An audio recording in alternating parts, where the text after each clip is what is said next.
Hi, everyone. Welcome to Office Hours. If you are watching on YouTube, you can actually click on a little link down below and you'll end up in Zoom. If you're on Zoom, you can click on the little link and go to Mukana, and that's where you can ask questions, chat with each other, even answer some of the questions. Now, if you really think you have answers, what we want to do is have you actually join our illustrious panel. It's open to everyone, anyone who thinks they can contribute to the conversation. You just need to be here by 6:40 a.m. Pacific Standard Time. That's when we start doing the mic checks. And once we finish those, we don't add anybody else. So if you're not sure if you're ready for the mic checks, you can come in early. 6 o'clock a.m. is when we actually open the doors. And so I can't promise any of the conversation in the beginning. We're just chit-chatting, waiting for people like you to come up and test and see if you're ready to join the panel. Now, the first hour is all general questions. And really, they're up to you. If you're watching this right now, you are the producer. So this out is completely run on your questions. If we run out of questions, we either talk about the last one for a very long time or we just end the show. So that hasn't happened, actually, out of 370 sometimes, but it could always happen. So we really depend on you to ask questions. The best thing to do is to write those questions down during the day and then bring them in. There's a little note section actually in Mukana where you can open it up anytime and throw your notes in there. When we reset the event, it doesn't reset your notes. So you can actually put ideas in there for future questions, or just use notes on your computer or write it down somewhere. But bring those questions in. That's how we all learn together. The first hour, of course, is general questions, anything that you want to ask about media or virtual production. Second hour is usually something that we think is more important. It's something that's worth talking a little bit longer about. And today we're going to talk about AV Sync, the nemesis of AV Sync, and how we work with that. Tomorrow we'll be talking about how to utilize different social media engines or platforms as a way to magnify an event. Friday is the last of an amazing series on AWS that the team has been putting together here. And then Saturday, we talk about education first in the second hour. And then Nick Jushishin is going to be joining us for an Unreal startup. And this is really no experience necessary. You can install Unreal, follow along. Some of it's going to be explanation, some of it's going to be lab. So it's going to be really interesting. That's from 10 to 11:30. At 11:30, we're going to do a little test. So Michael Ball has a platform we were thinking about testing. And then finally on Saturday, just because we'll give you a little break in the middle of the day, 5 o'clock Pacific Standard Time, we're all going to cook together. We're not going to cook anything specific, whatever you want to cook on this Saturday. We went kind of back and forth, but this one is just really us playing with camera angles and streaming from our kitchens. We're not going to worry about trying to follow along. Now, next week, we're all going to try to cook something specific. We haven't figured out what that is yet, but we're working on it.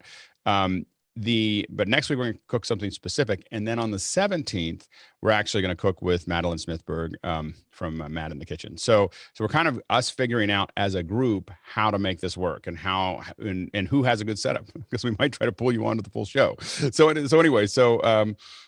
So we're trying to kind of figure this out. I think that there's a real opportunity in the area of collaborative cooking over Zoom, and this is going to be our little lab to play with that. So hopefully some of you will join us this Saturday, next Saturday, and every Saturday, and 8 Saturdays after that as we do stuff with Mad in the Kitchen. So it could be kind of a fun lab for all of us to figure out. I think it's big business.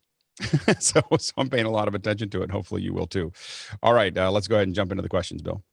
Here we go. Brian Carpenter starts us out from Cleveland, Ohio with, what was your greatest technical purchase disappointment? Go ahead, Ken. Yeah, I think it's almost every audio device, light device I bought before joining Office Hours and getting the real lowdown on what microphones and mixers and things like that you should do. And then I follow Chris's thing of, buy once, cry once. Jeff Francis and then Mickey. I love this question because something immediately popped into my mind, which is early on I was looking for a dual diaphragm switchable polar pattern microphone. And I bought the cheapest one that was possible because I wanted something to demo to students. So I bought an Alesis. If anybody remembers Alesis, the company made ADAT, and they teamed up with Groove Tubes, who made guitar tubes for guitar amps, and they made a Alesis Groove Tubes AM52 microphone. And yes, that microphone works. That microphone still works, though the shock mount has broken. but I've never, in all the times I've put that microphone on sources, it's made sound. It's never made me happy. I've never put it on something and gone, yes, that sounds great. I've always gone, meh, get a different mic. Yeah. Go ahead, Mickey. I think, by the way, I think Elise's is probably the core of like 15 or 20% of all of our worst purchases. Anyway, sorry. Go ahead, Mickey. Yeah, interesting that both Ken and Jeff mentioned sound gear. For me, it would be the Zoom H4. There was so much hype about it when the DSLR revolution started, and I got one just because it was the big thing back then, and the preamps are just disappointing. Go ahead, Jeffrey, and then Guy. Two things. First, my first double over-the-ear hook microphone was back in the 90s, and Yamaha came out with a model. I don't remember the model number. It took 3 watch batteries to run, and they said it was perfect for drummers. And I used it once, and I was so disappointed. I just kind of threw it in the box and never used it again. It's probably still sitting downstairs. And then, of course, the second thing, Google Glass. I thought I was going to have a whole bunch of stuff around it, and it just never really worked for me. It always broke for me. So Over the ear, right over the ear. For did it no. break over the ear? Mine I physically broke would over the ear. I would sweat on my Google Glass, and they just poof, they're dead. And then they give me another pair, and the same thing would happen. Just happen. And my last pair is sitting nice and safely in a dry area because I know it's never going to be able to get replaced. Good Guy. Yeah. Did anybody else buy one of these original iPhones? The singular device that let's see, it looked like that. The Motorola Rocker. Anybody else fall victim to this dud? Yeah, this was not a good purchase. It was not a real high. Go ahead, Peter. Oh, you can't hear you, Peter. I was raising my hand in response to his question of, okay. Did anybody else get stuck into that one? And the answer is yes. Go ahead, Roscoe. Panasonic SuperCam Super VHS was bought for me. And the thing is, great camera, great lens, and composite out is the only way to get out of it. Yeah, I think that my biggest one, I bought a pair of Scarlett cameras, red Scarletts, and they were they had only been used once, and so Red was doing this big. Someone had used like 160 Reds, and then worked out a deal with Red where they'd resell them, and so they were, thousands of dollars off, and I bought them, and they were tricky to use. They had a lot of fan noise, and I kept on thinking I was going to use them for something because I was so excited to have a Red. And I'd say, oh, we even have Reds, but I literally never used them on a show. Even after I probably spent a total of like 15 grand on them and all the accessories and everything else. And literally other than sitting in the lab and my interns being really excited from film school had been really excited about having them. They never actually were deployed. I think that's probably my biggest bad purchase. Go ahead, Courtney. Sorry. I click on the thing. I got to get my mouse fixed. I'm very disappointed in the button on that. One of the most disappointing things I got is one of my first HD camcorders is a Panasonic Pro AG HMC 150, which was pretty expensive, about $3,000. And I had it for about 3 months, and it got bumped in a case or something. The back focus got knocked off a little bit, and it would never follow focus. From then on in the zoom lens, I sent it to Panasonic, and they said, no, we can't fix it. You would have to replace the whole lens and sensor assembly, and that's $2,300. So it became a doorstop. Oh, my second worst one was actually, it comes back to cameras, was the original Blackmagic camera, which was horrible. It was just a horrible piece of machinery. Anyway, next question. Moving on, Rupert McQuay of Dallas, Texas is up next. And Rupert says, any experience with the Plantronics StarSet range of single ear headsets with combined earpiece and microphone or anything like it? The specific model he's talking about is a StarSet H31CD. Thanks, everyone. And he has a link to them. Go ahead, Jeffrey. Paul needs to be on this for that answer because he uses Plantronics all the time.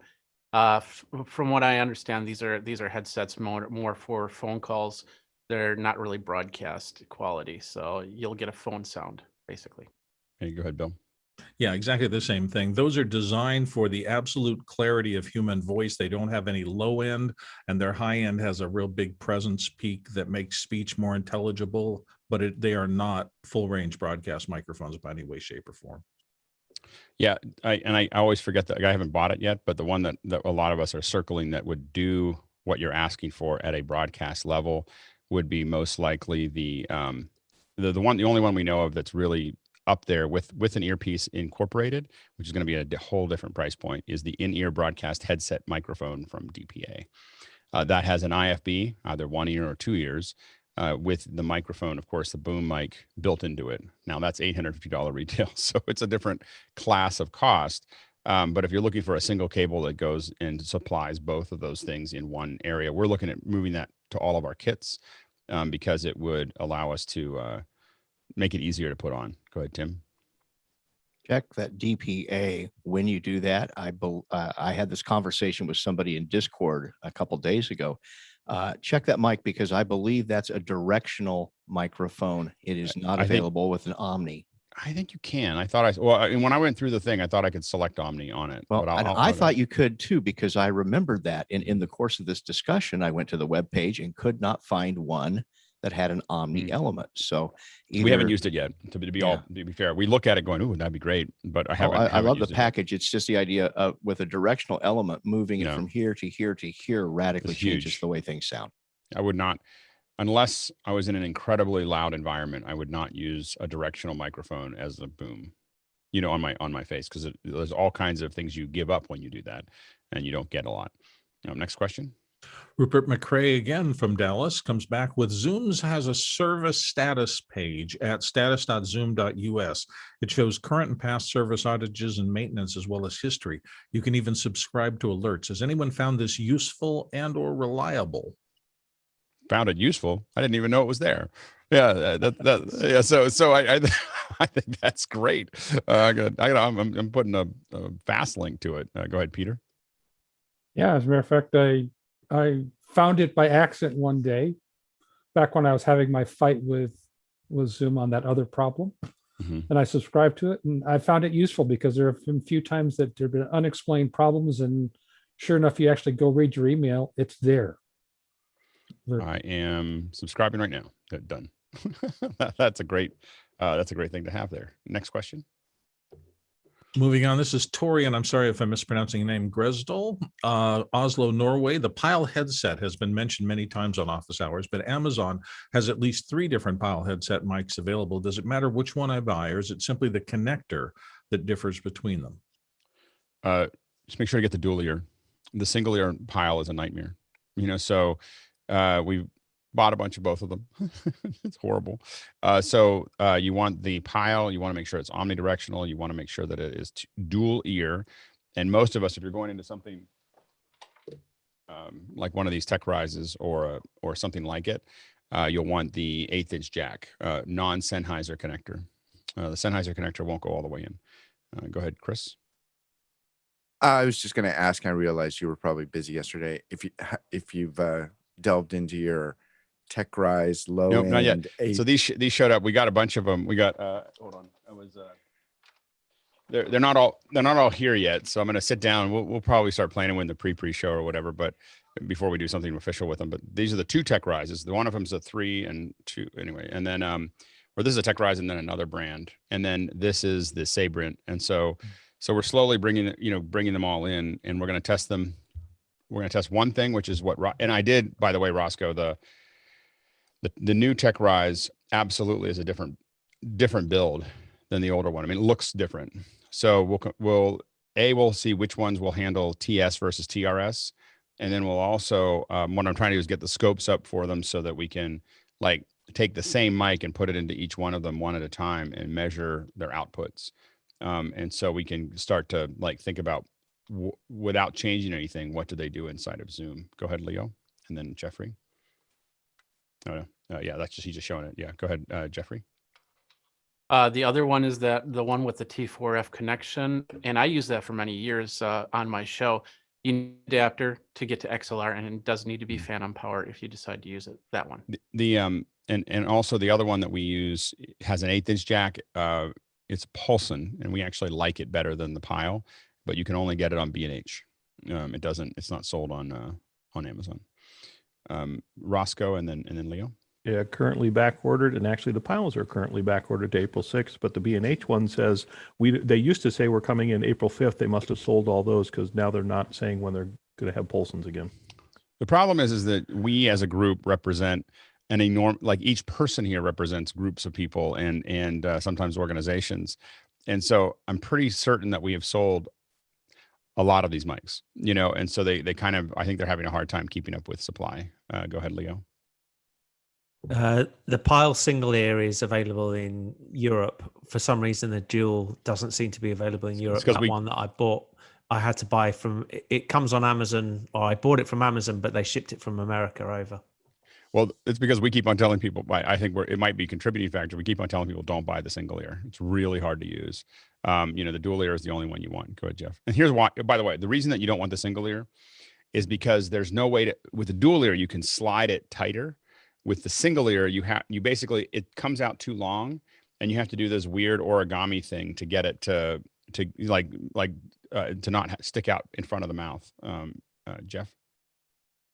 I was wondering if we could have the people on the panel hold up the number of fingers for the Pyles and Pulsons they've bought, and if you've bought more than 10, extend your hands outside of the frame.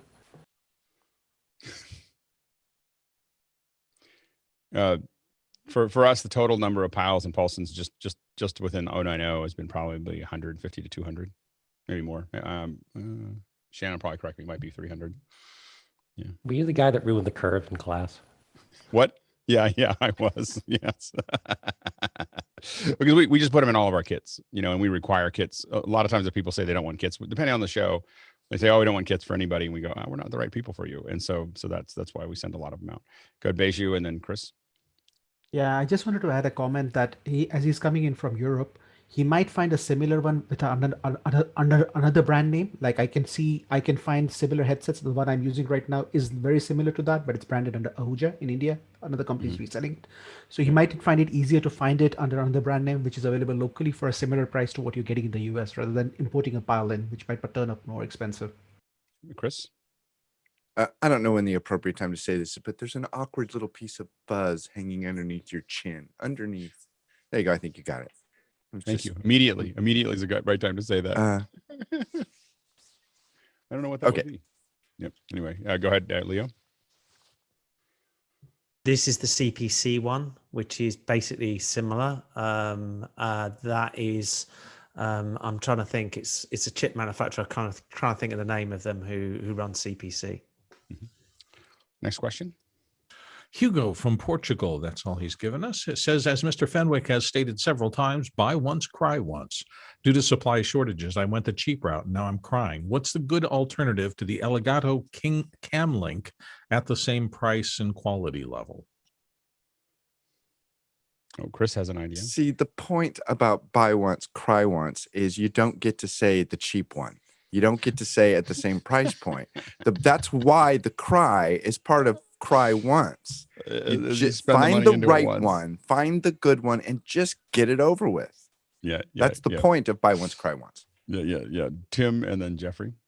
Just to reinforce what Mr. Fenwick just said, is that you buy once, cry once, because it saves you from buying all those things that didn't work.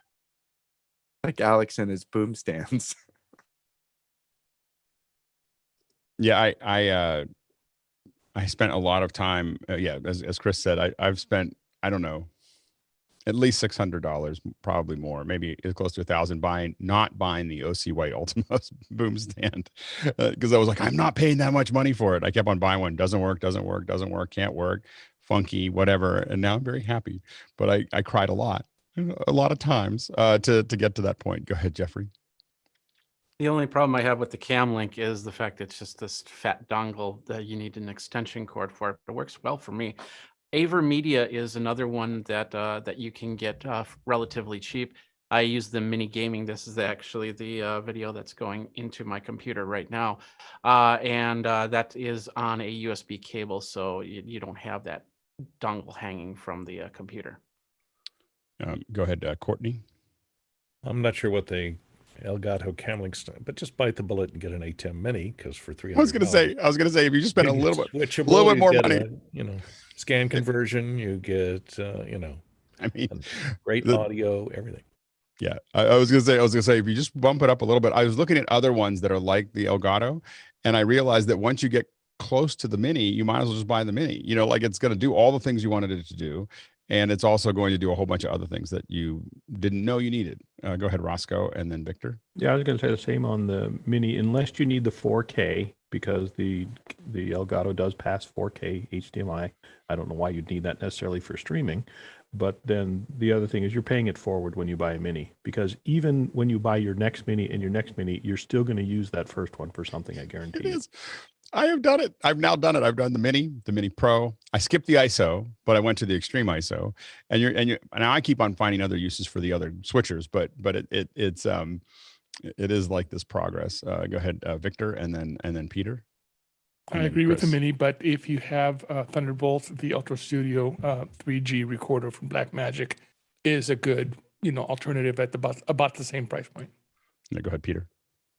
Actually, Victor just stole my point, which was either the Mini or the Ultra Studio, the small Ultra Studio will do what you want. And make sure it's the Mini. We're not talking about the Mini Pro. That takes you way outside of the price of the Elgato. But the Mini itself. But if once you have the Mini, you'll wish you about the Pro, and once you have the Pro, you'll wish you about the Extreme. Like we're just like this is how they get you. I'm right there with you. I've done it. We won't like half. No, I do use the Elgato for a different purpose, and I got it from Fenwick actually, which is I use it for the what's the matrix called, the multi-view out. Yep. And feed it back into QuickTime on the same computer, so I don't have to tie up a screen. Right. Go ahead, Chris. Along what you were just saying, Alex, if you do want to get into the 4K realm, you may as well just get a Constellation, and hence cry once. But you'll cry a lot. But it'll only last. Yeah. It'll only last like for like a week. So we've gone from Elgato cut to Constellation. Unless your partner finds out and leaves you, and then you might cry for a long time because you spent $10,000 on something instead of 145. Go ahead, Beju. Yeah, I agree on the Mini if you need the capabilities, but if you want something that's bus powered and it's extremely reliable, the Aja UTAP, even if though it's old, is still extremely reliable.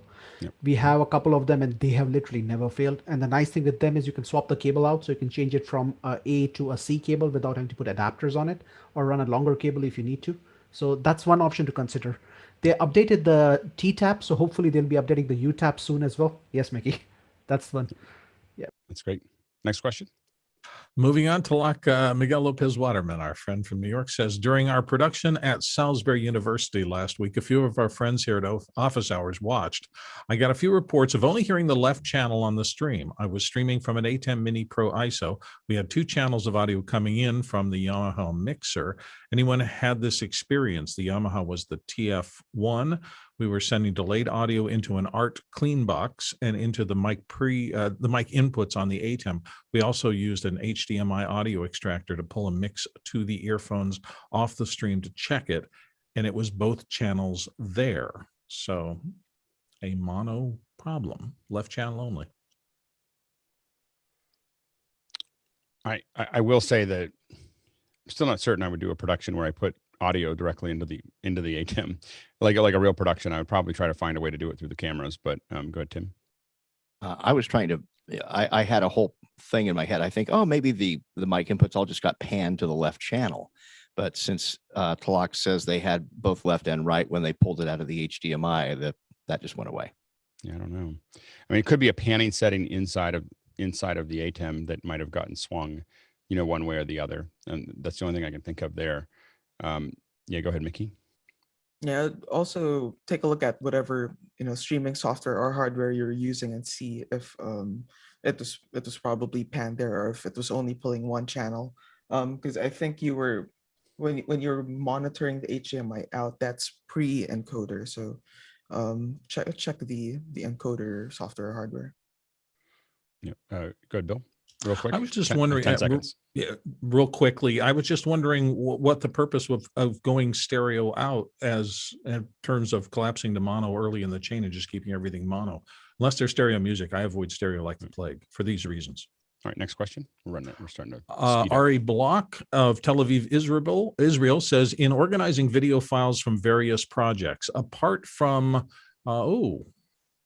naming and directory structures, is there a utility that will allow labeling and tagging of files and various metadata, project, subject, client, and so forth, in order to allow easy searching of the entire file repository in an easy and accessible way?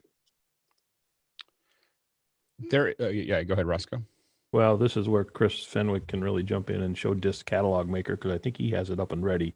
But it was used for cataloging CDs. It allows you to grab every file, and they are very small, condensed, that are just lookup desks to show you every file that's on a hard drive somewhere. And I think though I think it's metadata that they're looking for though. For tagging them.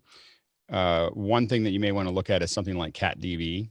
So CatDB used to be for DB tapes, but CatDB, you can basically put everything in there and then add lots and lots of metadata to it that'll remain stable with it. It's probably the least expensive entry point for this kind of, some kind of MAM. Bill and then Beju real quick. And increasingly, your non-linear editor will manage metadata in that function. Final Cut 10 was a leader in that. It allows you to export the metadata when you're going out to YouTube and Vimeo and those kind of things. So you can add tags in the software and do that. And I would imagine Premiere does the same thing. So the modern NLE should allow you to export the metadata as part of your final file. Go ahead, Beju. Yeah, as you said, Alex, there are a lot of MAMs around right now. I'll post a few links to them as well. But there are a few offload softwares which allow you to tag as well. I just put them in the chat. There is Keyflow Pro, which is basically a very simple MAM as well as a tagger. There is Shotput Pro, which allows you to put some tags and renaming it specifically as well. There is Kino, which does some of it as well. And there is Hedge, obviously, which does some. And Silverstacks does a little bit. But those are pre-MAMs, or at least something to get started. Then if you get into the MAM, there are a few other options now which let you do on a paid basis. CatDB is nice, but it's a really archaic interface. That's the main thing. We used it a long time ago. I haven't had to use it. Yeah, they haven't changed. They still haven't upgraded it. That's the problem. They upgraded the website. So next question. Richard Mullane of Limerick, Ireland says, in contrast to the previous question, what's the item you purchased that was the cheapest but made the biggest impact? i.e., for example, what was the best price performance ratio of something you bought? Yeah, go ahead, Jeff. I'm going to go $10, and it's right here on my keychain. It's a thing called a utility key, and it's shaped like a key, but it pops off, and it's a very tiny little multi-tool that's got a serrated knife, wire cutter, a knife, bottle opener, Phillips, and straight blade screwdrivers. It's with me all the time. Yeah. Who makes that? Which one is called? It's called utility key. I'll have to look up and put a link in there. This is where everyone starts buying everything that everyone says. All right, Tim and then Leo. Probably the best price per performance are the IEMs I'm wearing now. They're the $99 ones from Westone. And of all the different earbuds I've tried, these are the ones I keep coming back to, and they actually cost less than some of the stuff else I've otherwise used. Go ahead, Leo. So my Marantz MPM 1000, which I got on an Amazon sale on one day, and so far everybody said it sounds great, and I paid under $50, I think, for it. Go ahead, Jeffrey.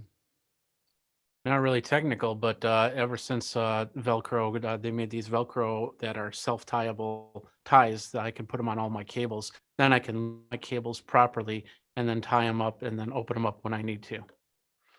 Good. Sky. iPhone 12. It's really the utility knife of broadcast and communications and FaceTiming and Zooming and photography and 4K and LiDAR, and it's just and it just keeps. Yeah, iPhone 12. Ken.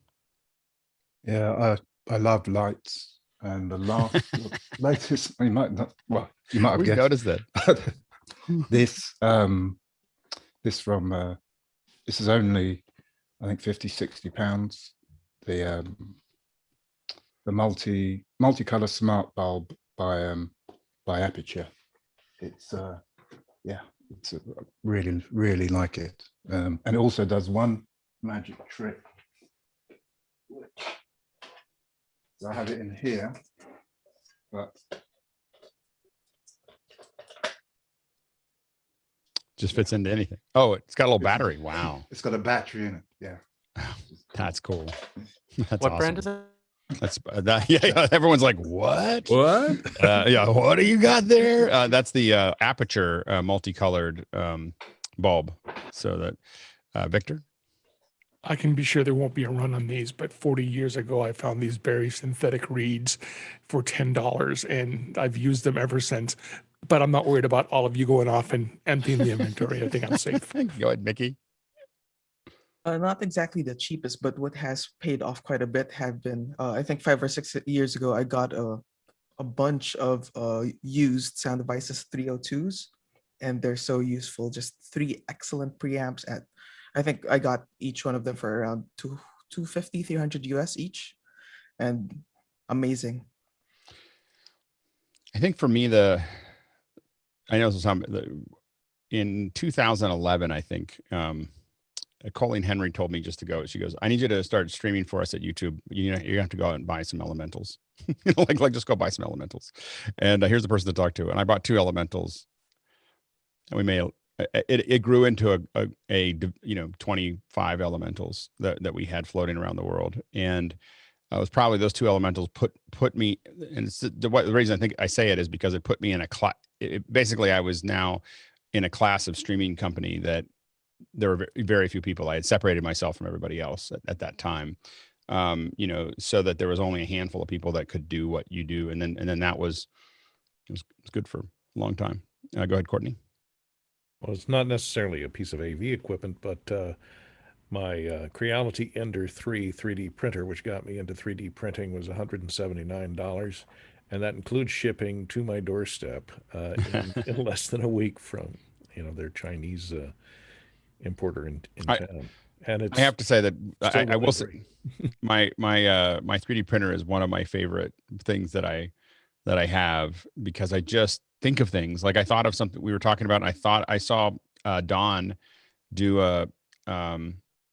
I saw Don really inspired me to get back into 3D. I mean, I've done 3D for a long time, but I was like, oh, and then I had that right in the middle of the show. I thought it'd be really great to do this with iPhones. And then I thought of a rig, and then I modeled a rig, and I printed a rig. And last weekend I was shooting with the rig, like it was just the ability to just go from thought to having something in my hands is just an amazing thing. Roscoe? This is the cheapest thing that I really enjoy. These color, get them in variety colors, use them to organize your world. And the Raspberry Pi, I got more fun out of that purchase, primarily because but it's so functional, and it replaces an expensive piece of gear. Yeah, that's great. All right, next question. Rodney Dyer. Guy, you want to pull it? Guy probably has a good one. Just the Stream Deck. Yeah, and then I put this little Zoom thing that what's his name? John Ilson sent me. So yeah, I just hold it in my hand, and I can, flip to different. So I'm just pushing buttons on the Stream Deck That's awesome. Yeah, that's great. I love the fact that you put the pop out or on the back of it. All right, next question. Moving on, Rodney Dyer's next. Okay, Mac M1 Mini plus ATEM Mini plus WACOM One. Is there a schematic or write-up or description of how to create the Alex Lindsay Telestrator? There's not a description yet.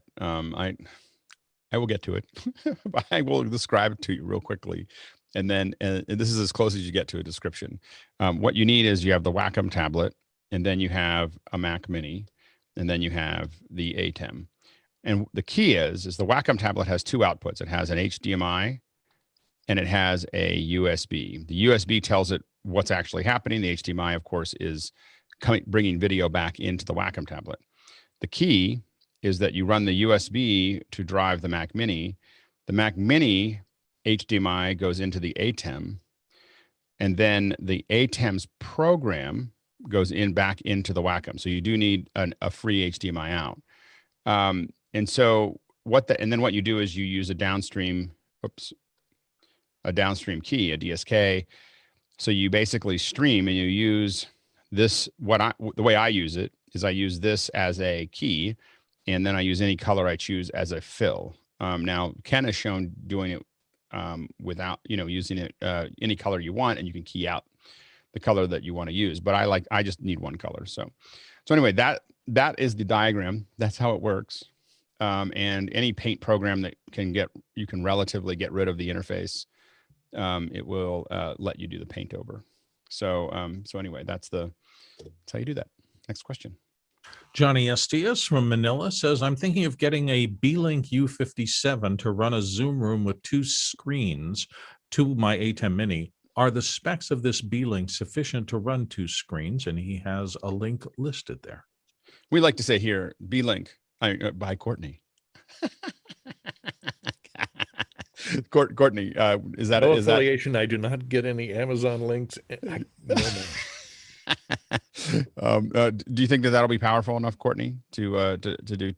By all means, it's an i5, and it'll be just as good as a Mac Mini, and plus it's got 2 HDMI outs and gigabit Ethernet. It's got all the ports without any dongles, and I like the Gemini M because it's more compact. But this is certainly a step up from that, and you can put a hard drive in it if you want to do playbacks, things like that. And it's a little better. I think the cooling is a little quieter on it because it's got a little bit bigger fan. Next question. Moving on to Ari Block of Tel Aviv, Israel, and selecting non-specific lights for the purpose of lighting a green screen. How critical is it to have a CRI of above 90, or will a CRI of 80 also do? It really depends on you probably want to describe what kind of lights. The big thing is that you want a large coverage for the light. You want it to be a soft light that goes across. You don't want anything to have pools of light, or you definitely don't want it to be grading across it and showing off the imperfections of your green screen. So, the typical ones that we use, if we're not showing, for most things, we start with, either 4x2s or 4x4s, these are usually Kinaflows, so 4 feet long. And then we want to have them typically 4 or 5 feet from the wall and kind of building across them. If you want to show your feet, just know that literally feet is like 99% of the work. So a lot of times we conveniently cut people off at the ankles, or we do it only on a couple shots. Do we actually show people's feet? Because once you start including people's feet, you need to include the shadows, contacts, all those other things, and it can be done. It's very hard to do it well, like really well. Like we can say, oh yeah, I can key feet, but not really, like not at a professional level. It's like I see people do it, and not really. So you just got to be really careful of to do it at a professional level. You can get incredible detail, knees up, with a flat screen, and at instantly, like literally instantly, if you light it well. But you want to make sure also that you're not lighting your foreground and your background with the same light. Now we use green bulbs inside of the green Kinaflows, and that allows us to have green on green. You have to be really careful about flagging, but that will give you a pure signal with 40 points of difference between the green and the black and the red and the blue, which is going to give you it's just going to give you much cleaner keys. Everything about your key is your hair. That's what you measure everything against, is the hair. And any of the little details. That's what tells people that it's a good key or a bad key. And so those are the quick things. We could probably do did we do a second hour on green screen yet? Have we done that? I don't know if we have. We did. Okay. Well, there you go. No, I don't remember. Maybe we could do it again. Go ahead, Bill. I was just going to say, when you get into lighting green screens, one of the quickest mistakes people make is they get small LED fixtures. LED bulbs themselves are little mini spotlights. So you get them in these arrays to make them softer, because that spreads out the source of light. So if you're trying to light a green screen, little LED lights are a really bad idea. Right. You really do want the spread of light emitting surface to make them smooth. Yeah, absolutely. Because you want, basically, what I do is I'm looking at green screen through scopes, and what I want to see is that I want to see on a Luma scope, I want to basically see 70% across, straight line, perfectly straight line, and thin straight line across. That means that I'm going to be able to key anything really quickly and easily. Go ahead, Guy.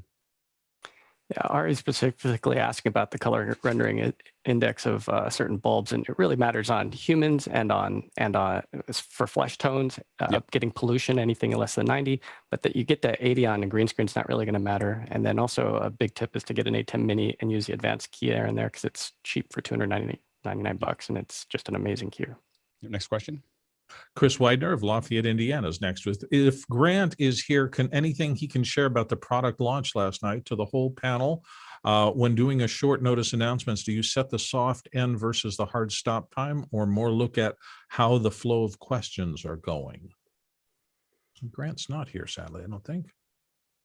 Did they launch Avio yesterday? Was that what he worked on? Is that what did they do a launch? If not, if they did, we should get him on, get all the guys on to talk about it. I don't know what launch this is referring to, so I was left out of the loop. Anyway, next question. Sure. Moving on to Andy Kokendorfer of Melbourne, Australia, and he says opinion on stage design for hybrid events and ones that can be shared on Zoom. Now, I wanted to share to give you a reference if I could get your opinion, if that's okay. Sure.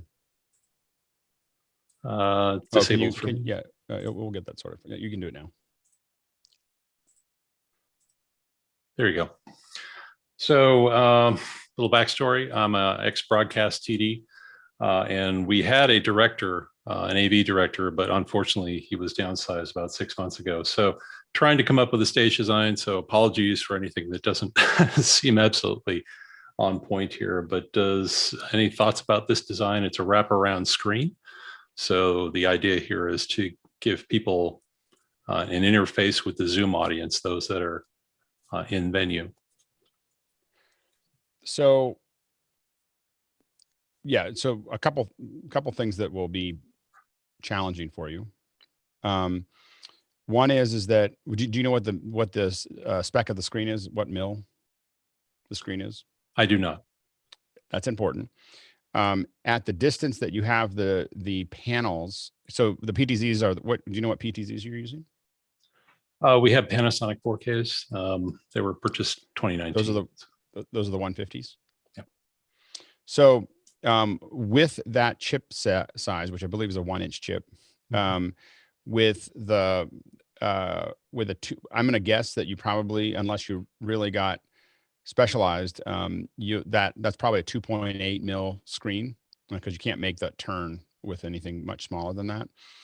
At a 2.8 screen with those, you'll have a lot of moire.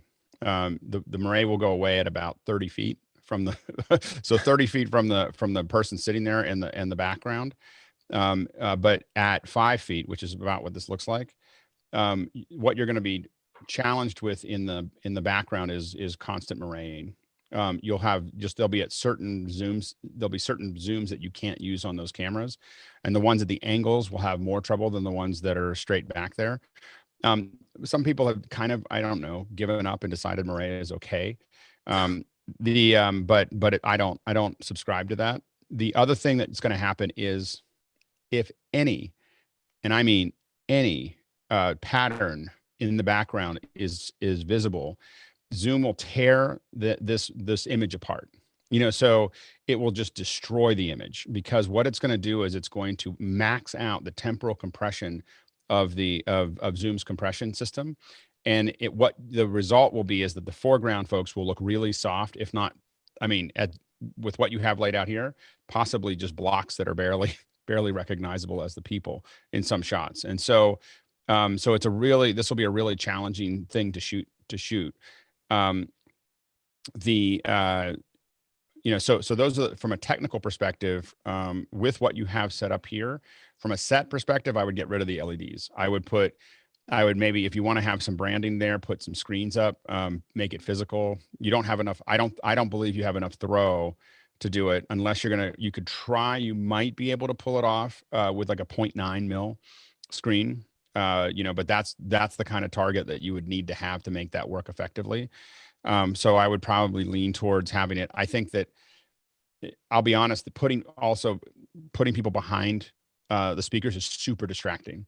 So it is like, because you look at even our little panel here, who should be focused on the show, they're looking around, they're doing things, they're checking, they're texting, they're doing other things. We get to see that in the show when you put people behind them. It's kind of why you don't, you hand pick people to put, like when you see a political event, those people didn't get behind the person speaking by accident. They are there. Generally, they're supposed to be alert, focused. They are the true believers. They are everything. Like when you put people behind there, that is a total setup. That is a framing. Those people are handpicked to be back there to represent whatever they want to say. And so you're not going to get that with Zoom. You're going to get whoever showed up, and they're going to do all kinds of things back there that you don't want. So, and you don't have enough room from the background, from their seats to blur them out. So you're going to have a ton of challenges with the set of building that out. Now, you probably have heard us talk enough to know that I don't really believe in hybrid events. I think that you go digital first, which is I would put all these people, if it was me, I would do a digital first event, which is I'd have these people in individual little, even if they're in some room, I'd literally having them talking to each other through through Zoom. And I'd put the screen up there for everybody, but it would just be the people talking. And then I would stream that out to everyone else watching. It would be a much better experience for everybody.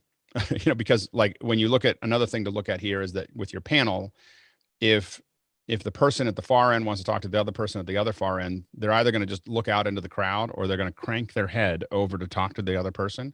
So then you're going to end up taking these chairs and pulling them into a semicircle so they can talk to each other. But now they're all talking to each other, and they're not even paying, they're not talking to the audience or as much, and they're not talking to the folks in the hybrid. So the more we've done virtual events over the last year, the more I've become very opinionated about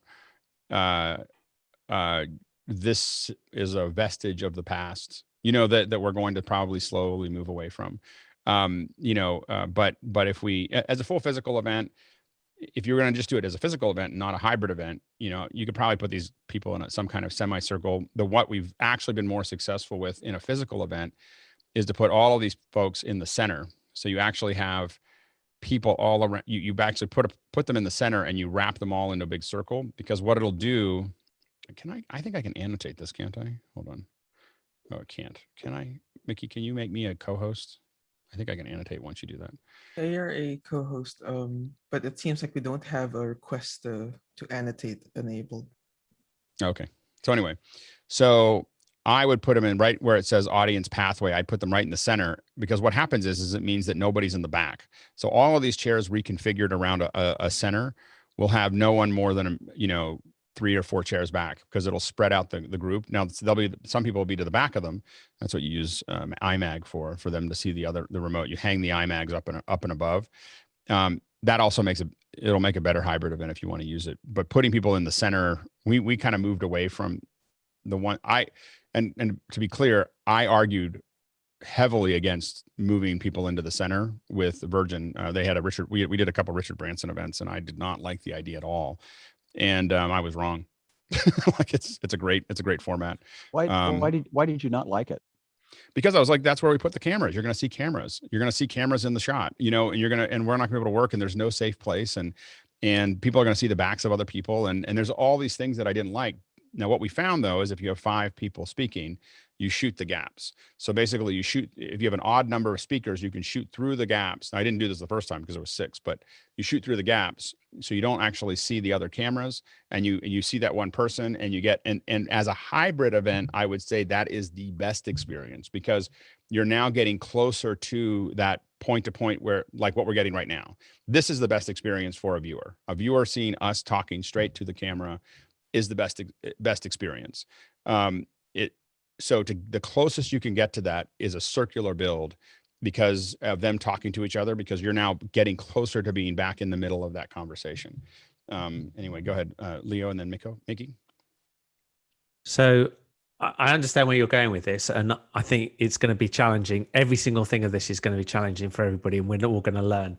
The only thing I would say is that the multi-view zoom, I would not have it at the front of the camera. I'd have it as an alternate angle that you shoot when you're shooting back, so that you're seeing the audience and you're seeing the zoom in that inclusion there, because I think that will be much better, and that gives you much more control. As Alex was saying, invariably you end up shooting and you do not want that on every single time you're doing a shot. Go ahead, Mickey. Yeah, for the virtual response cameras, you probably want to switch that to cameras with teleprompters on them, so that the speakers can have direct conversation with people that are remote. And regarding the screens, the LED panels behind the speakers, if you have space to put in rear projection there, that would certainly look cleaner on a compressed video stream. But I will say that I think it might be a little tight. I don't know when in COVID world you'll be able to put that many people that close together. But you have enough cameras available to you that you could put this into a circular build. And if that room's big enough, and you would, it would look, if you have 5 people and you put that into a circular build with that number of cameras, it will be the best looking thing that you can do with what you have, in my opinion. And you use the people as the actual people in the room as the background, and the ones that are the best, just to tell you, I mean, this is much more complicated. Circular risers behind them. So you pull everybody up. So everybody's a little up above it. So a circular you basically build a coliseum, it's like a black box theater, and you put them around it and you go up, and then they become the background. So people are the background to the conversation. And again, if you have an odd number of people, you can shoot the gaps. You won't see the cameras. You only see the people behind them. You can structure it. Now, the one we designed that we never actually got to use, I mean, just to take one step further, is it's a little bit more complicated, and we stopped worrying about whether we're shooting the gaps or not. We designed a system on a car rotation, one of those, cars rotate. You can get these giant lazy Susans, and you put, there's got to be a better term for that, but that's what they're called. That's what we refer to, a giant motorized turntable. Turntable. Anyway, so you put the people on it, and we were going to turn it at about 1 degree a minute, just to have it move slowly so that everyone gets to see everybody else through the course of the event, and you can play around with what that is. You don't want to make it, you don't want to make it a roller coaster, but you can slowly have it turning so everybody gets to see that. And then the cameras are going and it has its own movement. And so those are some other ideas that I think are probably could do a little bit better. Go ahead, Sky, and then Roscoe. I'm real curious about the organicness of seeing the cameras. As I'm watching the Tony Robbins commercials coming to me, the cameras are in the scene. And when we watch a live event, such as a football game, we see the cameras. When we look at a concert, we get excited when we watch the boom arm swing in, and then we cut to the boom arm shot.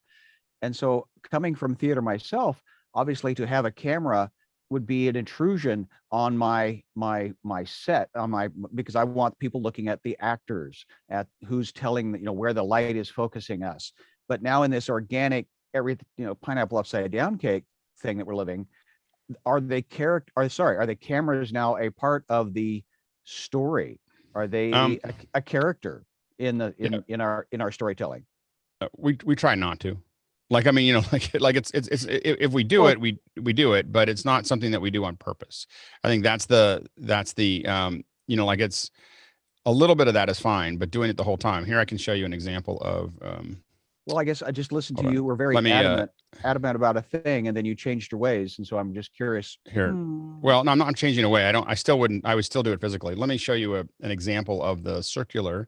Well, I love the Jon Favreau history of that experience is great. Lots of history. So here's an example of something that looks circular, right? So you have everybody wrapped around it, and as you see it here. So you see, and the bummer is that this part, has just something behind it like that, which is fine. It's some branding, but you can see the interaction, here. Now, I don't know who worked on this, but they must have been really smart. Anyway, but you can see using that. Now, what you don't have here is you can see if the risers were here, it would be even a better optics. You'd be able to see more people. They'd be able to see better. They would actually feel closer together. But yeah, but you can see how this really feels much tighter and much more part of a town hall than what you would get typically from a, look, that is so much better than anything you're going to get on an LED wall.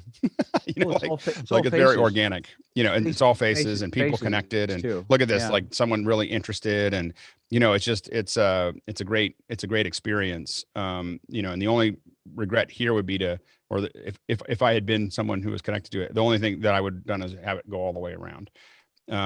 Anyway, so that's just something to consider. Go ahead, Roscoe. Yeah, a good example I think is the World Series of Poker.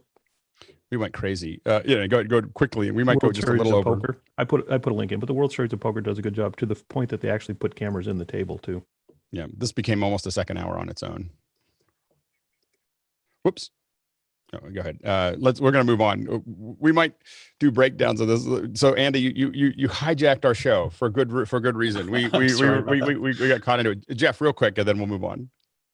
Yeah, these screens at the rear on the sides of the audience, with that steep of an angle, I don't see that anybody's actually looking at those screens at a good angle. The audience would have to crane their necks around to see that. But Andy, thanks so much for bringing this. This is awesome to talk through. Most people don't give us that much data to work with, so we off we ran. Is Andy still? Is he, oh yeah, there he is. The whole thing rearranged on me. Someone dropped out. If you put the screens above if you went as far as to take risers and then put screens above those risers behind it, and then you frame it so you never see those screens, it means that people in the risers can just look up and see the iMag. Like they can just look up and see whatever the cameras are shooting. And so it's a super comfortable, if I was going to do a hybrid, that would be the, I mean, I'm not a big fan of the hybrids in general, but if I was going to do a hybrid, that would be the design. Next question. Ruben Marchena of Grand Rapids, Michigan. The Pyle mic, would it be below grade for the new standard schedule for the fall? Pyle mic, would it be below grade for the new standard schedule for the fall? We're going to test it. I think it'll be okay. But you may need to do some EQ on it. So we may say you can use the Pyle, but you'd have to use some kind of, you'd have to run it through something like audio hijack to tie it back up again. Go ahead, Tim. Yeah, in listening to a number of inexpensive head-worn microphones, most of them would benefit from a slight change in placement. Some people get them too close to the mouth, some are a little too far away. That does things you can't fix with EQ, but all of them would benefit from a little bit of EQ. And I brushed up my Pyle single ear a little bit where I'm no longer embarrassed to use it. Yeah, and it's in the buy one, cry one. I mean, I think that in the beginning, we'll be able to, that will be enough of a jump forward with a little EQ that you could probably get away with it. There will be a point, just letting you know that there will be a point where it'll be radio mics only. Like it'll, like we're going towards that. We're not going to be there immediately. At first, we just want to make sure that everyone's got really good, clean sound, but there will be radio mics only. We're going to put out some guides on what we think are acceptable, or minimum acceptable as we move forward. Go ahead, Mickey. Yeah, just want to clarify that when we say radio mics, we mean broadcast quality mics and not wireless mics. Right. Yeah, absolutely. Yeah, thank you. Next question. And by the way, I just want to say, when we say broadcast quality, we mean broadcast radio, not broadcast TV, which is very low. Next question. Tori Gresdal is back from Oslo, Norway with, I've had audio issues with the Teradek Vidiu Go connected via SDI from a Blackmagic Television Pro 4K. The sound has a disturbing wobbly ring to it. I can usually make it go away by removing and reconnecting the SDI cable. Any thoughts? I used a 1080p 25 streaming to video. Is that a problem?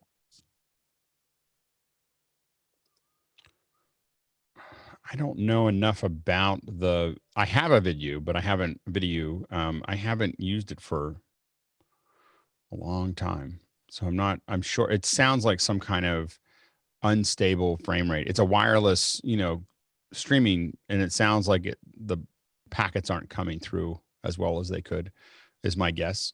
But I'd have to hear it. I think what you have to do is if you can post a sample somewhere or post it somewhere we can listen to it, that'd be great.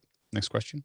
John Foltz of Selinsgrove, Pennsylvania says, Newbie question, is the Mukana app available for folks to purchase or subscribe to use? We do it on a show by show basis, and the activation cost is relatively high. So just, like we do it so you can, it's because we have to hand code it. We are working on making it available to everyone, relatively easily. And right now we're in that's most of what I'm working on right now is getting that to a point where we can make it so that everyone can use it. But we're not there yet. So it just takes a lot for us to set it up for everybody. That's the problem right now. Next question. Kyle Hammond out of Chicago says, furthering the buy once, cry once convention, I seem to remember Fenwick had a mouse recommendation for editing. What was it and why do you like it? Fenwick. He's not here. Oh, no, he's here. Can I answer that one? No. We're going to answer it for you. Fenwick really loves the Magic Mouse from Apple. Oh, that is the worst. Loves it. Like when he came over one time, especially when you need to charge it. Yeah, and he was like, "This is the most amazing. This is so magical." I like the Logitech M500. I prefer a wired mouse because I actually can feel the delay in wireless mice. It feels good in my hand. That's really the most important thing. The scrolly wheel has a little button right here behind it, and when you click it, it switches from being super smooth to chunky. I don't know how to describe that. And it's got some extra buttons that I don't bother programming, and it's got a left and a right. Who makes that? It's Logitech. And I will say that we went through a thing with me and one of the other head, senior editors at Slice, and I said to Steve, I go, look, we're just going to pick the mouse that is like the office standard, and we're going to put them on every computer, because I literally used to walk from computer to computer with my mouse, sit down, plug it in. Hey, Chris, can you come show me how to do something? Move aside, plug in my mouse, do the thing, unplug my mouse, and go back to my office. And I just said, I'm done with that. So what's the model? It's the M500. M500. Bill, and then Victor. I've said goodbye to mice. I did it 9 years ago. I have not gone back. I will never go back. I am all trackpad because now my experience on a laptop and at my desktop is exactly the same. The geometry never changes and my muscle memory stays consistent machine to machine. Go ahead, Victor. Kensington Expert Trackball K64325. It's wonderful for both audio and video, especially if you don't have a lot of room. Go ahead, Leo. You can't hold your mouse and click. M500 as well. Oh, nice. Very good. All right. Next question. Mickey M from the Philippines here in the panel. In a live stage setting, wouldn't cardioid headsets point toward wedges and possibly the crowd? In what situation would one be used, and how would you get it to actually point to one's mouth to take advantage of the directional pickup? Go ahead, Tim. I don't use directional head-worn microphones live if I can possibly avoid it, because what it takes to keep them positioned where they need to be is aesthetically unacceptable or physically uncomfortable to the presenter. And an uncomfortable presenter with tape on the side of his face to hold a microphone in place is not what I do. Yeah, I mean, most of the cardioids that we've seen over the WL185s, these are labs, and they're like big pills that we see people put on. And when they double mic them, it's even worse. But the biggest problem we have with those have been someone pulls and they turn 45 degrees, and then you're off into the grass. There's all kinds of unhappiness because it really is like 15 degrees and you turn it that way and you can't hear anything. Go ahead, Tim. Yeah, and I just realized I didn't answer the part about monitors and feedback. The directional pattern is a little angled, I think, by the way they developed the microphone. So it's not, shooting straight across the cheek and down to the floor. But if you have to have a lot of fold back for the presenter to hear themselves, you have other issues that are contributing to your acoustic noise floor, which likely are bleeding into the microphone as well. And you wind up just amplifying the racket along with the desired signal. Loudest sound at the microphone is the winner. Next question. Michael Marsh of San Anselmo says, can you make a Telestream or from an iPad? Can you make a Telestrator? Oh, Telestrator. From an iPad. It's hard to make one where you can see what you're drawing. Go ahead, Jeff. Yeah, so Keynote with a black slide, and then you use the annotation tools in Keynote. But yeah, you have to have a program monitor so that you can see what you're drawing on the screen as you're doing it, because you can't actually do it right on the video itself. So yeah, so it will work, and Keynote works perfectly for it. And as Jeff said, the only challenge is that you have to get, like an old Wacom tablet, you have to get used to being able to look and draw. I have been thinking about it, that it could be in some cases advantageous, because once you get used to it, I can be looking up and drawing, when I'm doing it, as opposed to what I do, which is tend to go like this, because I'm looking at a screen. Go ahead, Bill. And I'll just say that Keynote and the Apple Pencil and an iPad have been a fabulous tool set. It's harder to do live video through it, but if you want to annotate on a drawing, it's a piece of cake and it's great. Yep. Go ahead. Next question. Jeff Francis of Columbia, do you have a favorite utility for organizing individual windows on Mac OS? I can remember the position and size of the Zoom gallery and a second screen, as well as other, and it cannot remember Zoom gallery settings and a second screen for other apps. I don't know. I changed mine so much that I don't think I could have anything that I'd need to remember anything, because every day I'm moving things around, and I don't have it's just not a behavior that I do very often. Go ahead, Bill. I don't think anything controls resetting Zoom for you. I don't think there's a back and forth communication. So the Zoom panel is going to form based on first in. And so that's always going to change. I think it's more of I think it's just the overall window. Yeah, maybe size. And yeah. Go ahead, Leo. So I don't want to go too far off, but there's something called QSpace, which is absolutely a brilliant replacement for Finder and allows you to have 4 physical windows of Finder up at once. So it's sort of related, but it's not the same. Next question. And we're not mentioning I'm sorry, Zoom Ken. OSC, which does do.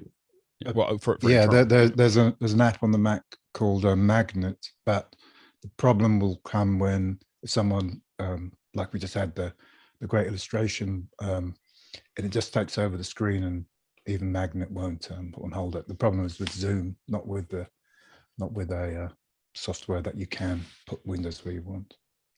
Next question. Richard Mullane, Limerick, Ireland. Alex, would you have an example of a circular event, as you or someone you know has shot this? I have the same hesitations you mentioned you had.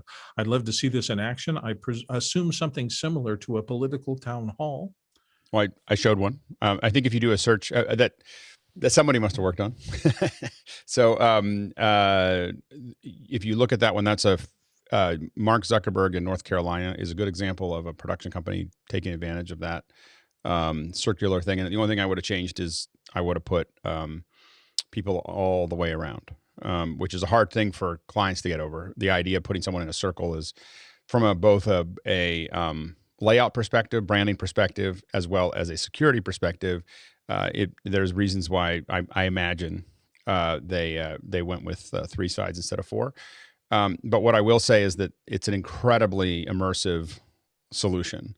And again, that one doesn't show putting them on risers, but when you put them up on risers, it's just it's very engaging, in that process. But you do have to think about sight lines for the cameras.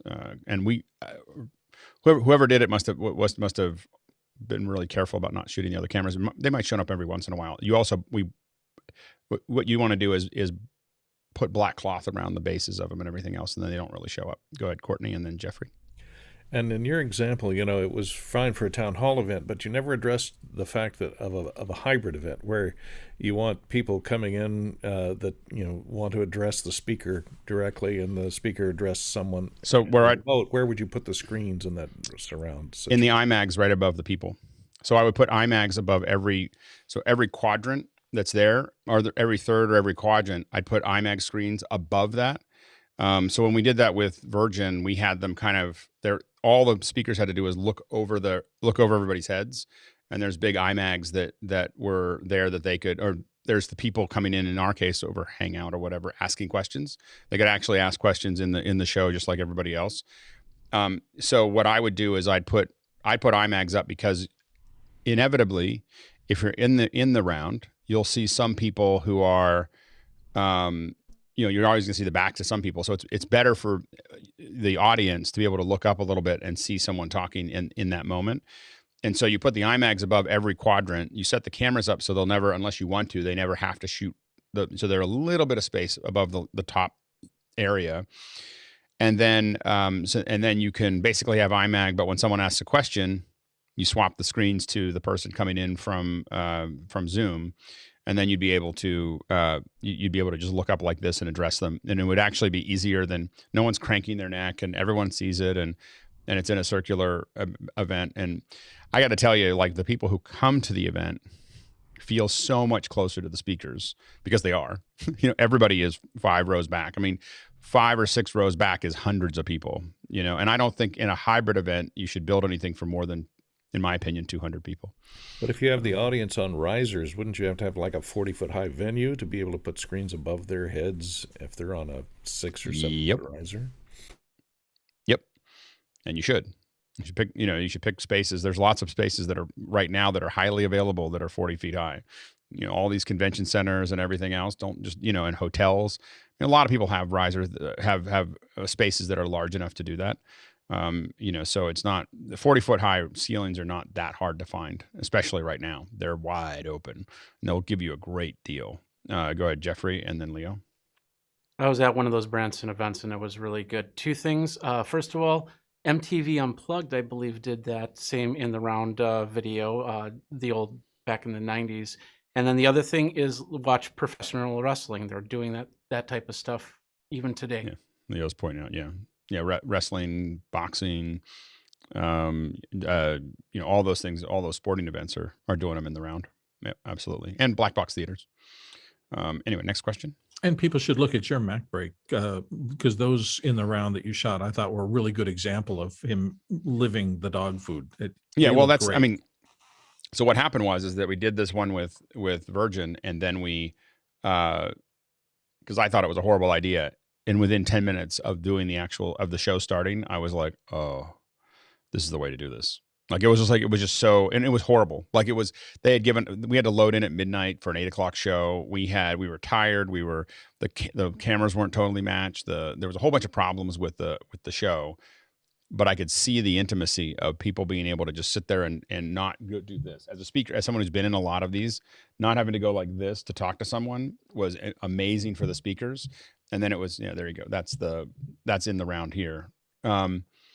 And so what we did here, what you can see here is again, moving towards that virtual, but this is me trying to figure out how to do it better. So these are all Wacom tablets. This had my Telestrator stuff on it. We were sharing Final Cut across all the screens, so we could all use the same one. So anyone could share from one to the other, and anybody could draw on it at the same time. And you can see these cameras cutting the gaps between between each speaker. And so I would rather do this as a completely virtual event, and there is a good reason for this one being someone that's in it. But that, go ahead, Mickey. Yeah, another show that's in a roundtable format, although it's not live, that looks pretty good, to my opinion, is the Hollywood Reporters Roundtable. Right. This is something you might want to check out for reference. Yep, Jeff. No comment. The 5-sided table. Did you have that custom made? Yeah, we built it. And built it awesome. and rebuilt it and rebuilt it. Yeah, we built that. I think the one that was in that photo is probably version 5 or 4 or something like that. It was custom built just to do that show. There's actually a bunch of. There was this one was kind of finished. This one was sort of prototype, and here was the mistake of trying to do 6, where you don't have the odd number and channels to shoot between. That's I remember the plywood unfinished. Yeah, that was the first one, I think. I believe that was the first one that we did, and you'll see that. And we were even that was from Virtual User Group 3.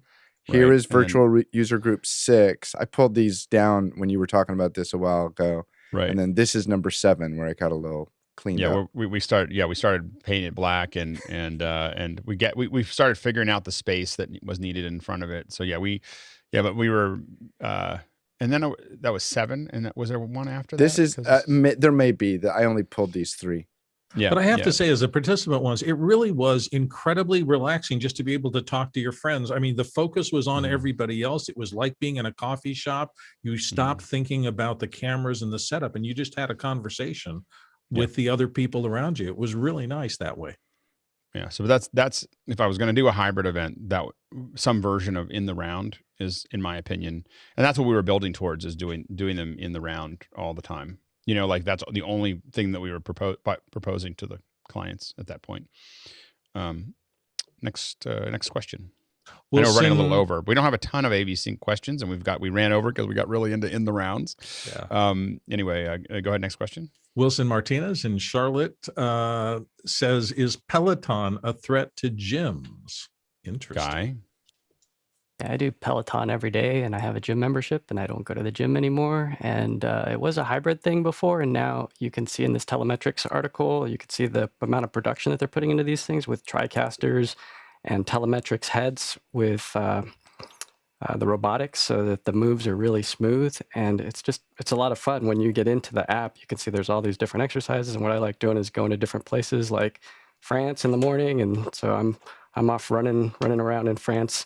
And it's, rainy here in Seattle, but it's super nice in France. And I can just hang out and enjoy, going down a country road or through a city. Like yesterday, let's see, where's the city part? Somewhere in here. When you look at all for the teachers watching, a lot of people hear me talk about scaling the classroom. When you look at the infrastructure that's available to provide something, when you have when you start using multipliers where you have a lot of students, like Peloton has a lot of students for the ratio of instructor to student is very high. You can put incredible amounts of production value into it, and that's just something to keep in the back of our heads. Ken, and then Jeffrey. Yeah, Peloton might be a thing for gyms, but for me now, having used almost all of them, I think Apple Fitness Plus is will rival Peloton. It is amazing, the workouts you get from Apple Fitness. I know. I used Apple Fitness. I use it now almost every day. Apple Fitness Plus is what I'm using a lot of, because I used it for a warm up and it just destroyed me. And it looked like every exercise looked like nothing. And then I was just like, oh my gosh. And I was so sore for days. It was like a 10-minute workout and I was sore for like a day and a half. And I'm not in the shape I used to be, but still, I was like, wow. And so I started using it, and the workouts are great. My prediction is that Apple is going to figure out how to tie your wearable or your iPhone into the devices, and it won't just right now. You might be able to tie it into something like a bike, but my prediction is it'll tie it into like weight. Nautilus, not Nautilus, but what are they called now? The Bowflex. Bowflex.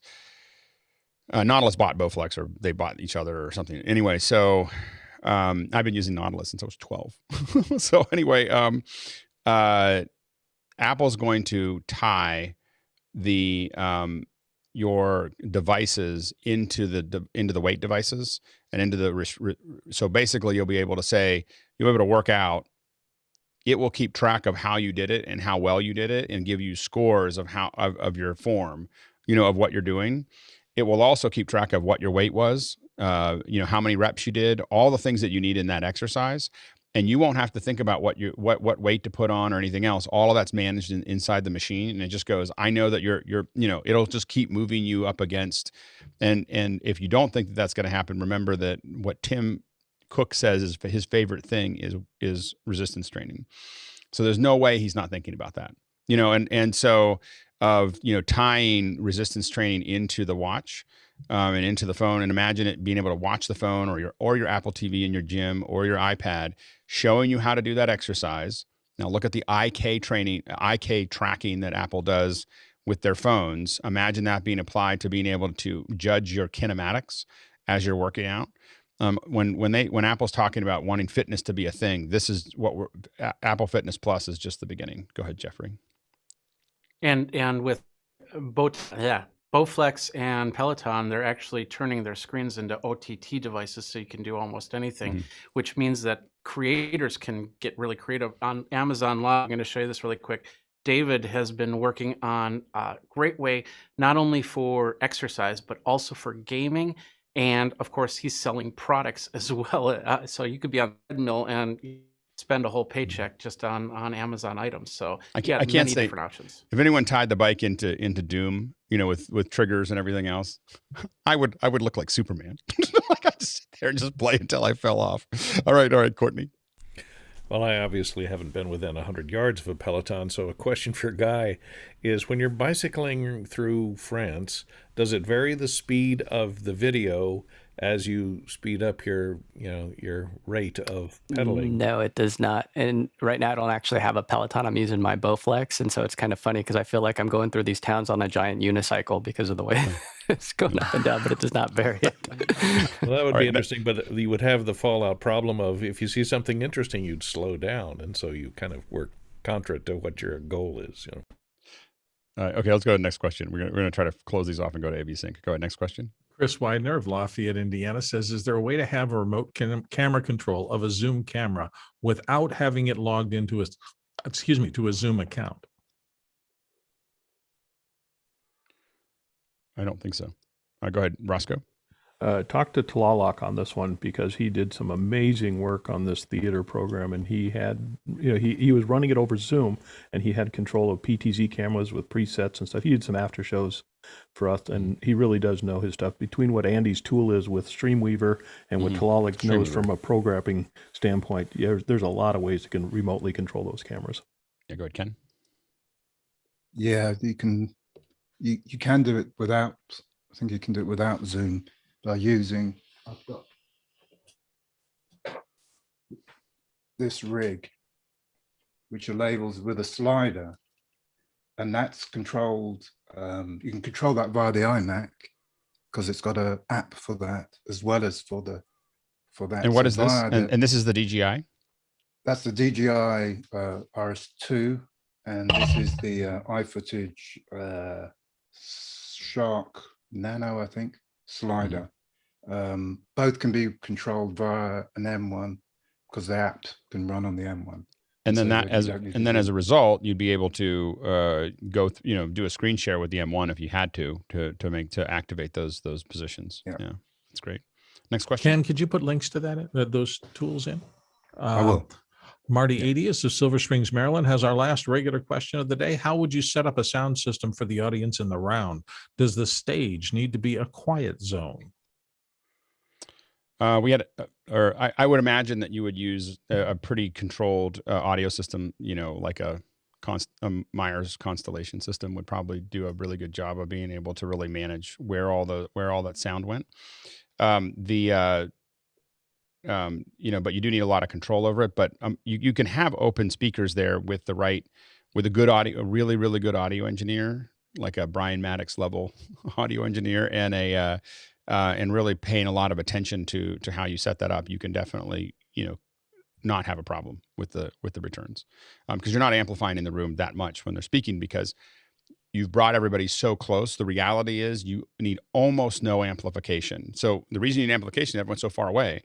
If you do, and this is the one place where I would say a hybrid this would be the best case scenario for a hybrid, which is a handful of people that get to come that are in the round, that are all of them are brought really close to the speaker. And then you still have great camera angles for the folks that are on, that are watching, and there's almost no amplification. Like literally, I would not need any amplification for 200 people in that environment because you're so close to everybody. Go ahead, Chris. For those who understand live sound, I'll give you one pointer. When you're setting up your mixer, you don't want to use your left-right for your speaker system. What you want to do is you want to put your house amplification in a matrix that is separate from your left-right. Your left-right will go to record. There's a little bit of tomfoolery to get it all set up, but you don't want to set up your left-right to the house PA feed. Yeah, and I think that you can you can get away with speakers that are facing away, that are as I said, very low, to what needs to be amplified. Go ahead, Mickey. I think a lot of this is a whole bunch of it depends, especially on the venue, how the room is shaped, how your set is and stage is set up. There's no one size fits all. One thing is that if I were going to do something like that, I'd surround every wall that I can with something really thick and at full fullness, 100% fullness, to suck up as much of the reverberation as possible. I would argue that that's pretty important. Go ahead, Tim.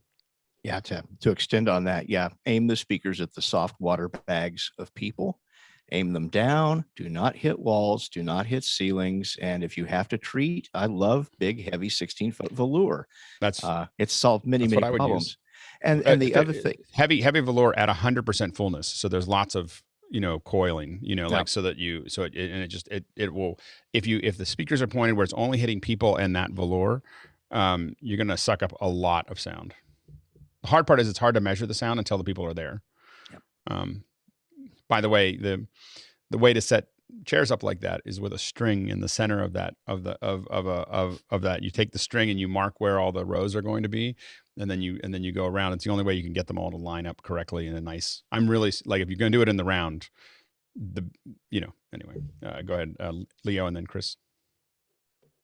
Do you have the main speakers, the main people within ears on an event like that? Sorry, say it again. The main people who are on the actual stage, would you have them having it in ears? You don't need to. You can, but you don't. They'll be able to hear you again. You can. That's not that hard as far as hearing people from remote. You can use a Dugan auto mix to basically push that out. So it'll push their mics down as that person's speaking, vice versa. So a good audio engineer, again, I mean, Brian did almost all of my stuff for a long time, but a good audio engineer can make that work seamlessly, especially with a headset mic. Go ahead, Chris, and then Jeff. If you're ever interested in a good history lesson, the nightmare that was the opening of the Crystal Cathedral in Southern California for bad audio. They opened, it was awful. They had to totally re-engineer the sound system and reopen. What they ended up doing is putting little speakers underneath all the seats. Yeah.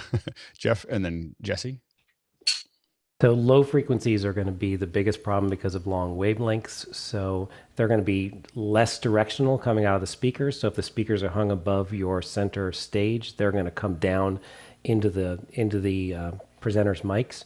So having a separate EQ for the in-room presenters' mics versus what is going out on your stream, you can allow more low frequencies in a more natural voice, whereas in the room, all you need is maybe a little bit of highs and mids for intelligibility and just that slight amplification that Alex was talking about, that they can hear a lot of it naturally and just a little bit of clarity through the PA. And go ahead, Jesse. Yeah, exactly. And I'm actually working on a Meyer sound installation right now with the X20s that are mounted above people in this circular sort of shape, and the coverage map is sort of the donut shape where there's a hole in the middle so that you're not blowing out your people that are actually doing the talking.